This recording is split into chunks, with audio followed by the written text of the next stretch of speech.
মানসিক রোগের চিকিৎসায় ওষুধ নিয়ে আমাদের মধ্যে নানান ধরনের ভ্রান্তি আছে, ভুল বিশ্বাস আছে। মানসিক রোগ কিন্তু অন্যান্য রোগের মতো একটি রোগ যাতে আমাদের মস্তিষ্কের বিভিন্ন কেমিক্যাল নিউরোট্রান্সমিটারের ঘাটতি বা বাড়তি হয়ে থাকে। ফলে মানসিক রোগের চিকিৎসায় বিশ্বব্যাপী ওষুধের প্রয়োগ রয়েছে। আমরা যেন কোনো মানসিক রোগ হলে ওষুধকে দূরে সরিয়ে না রাখি বা ভয় পেয়ে ওষুধ গ্রহণ করা থেকে বিরত না থাকি। কিছু মানসিক রোগ রয়েছে যেমন বিষণ্ণতা, বাইপোলার, সিজোফ্রেনিয়া। এখানে কোনো কোনো ক্ষেত্রে ওষুধ গ্রহণ না করলে আত্মহত্যার মতো ঝুঁকিও কিন্তু তৈরি হতে পারে। মানসিক রোগের চিকিৎসায় ওষুধের যেমনি প্রয়োজন রয়েছে তেমনি প্রয়োজন রয়েছে কাউন্সিলিংয়েরও।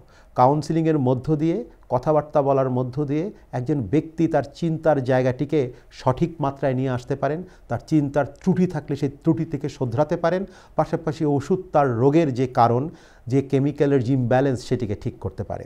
মানসিক রোগের চিকিৎসার জন্য মনোরোগ বিশেষজ্ঞ বা সাইকিয়াট্রিস্টের প্রয়োজন রয়েছে, মানসিক রোগের চিকিৎসার জন্য মনোবিজ্ঞানী বা সাইকোলজিস্টের প্রয়োজন রয়েছে। তাই মানসিক রোগকে অবহেলা করবেন না। মানসিক রোগের লক্ষণ অর্থাৎ কারো ভেতর যদি চিন্তার অস্বাভাবিকতা, আবেগের অস্বাভাবিকতা অথবা আচরণের অস্বাভাবিকতা দেখা দেয় তবে দ্রুত মানসিক স্বাস্থ্য বিশেষজ্ঞের শরণাপন্ন হন এবং উপযুক্ত বিজ্ঞানভিত্তিক চিকিৎসা গ্রহণ করুন।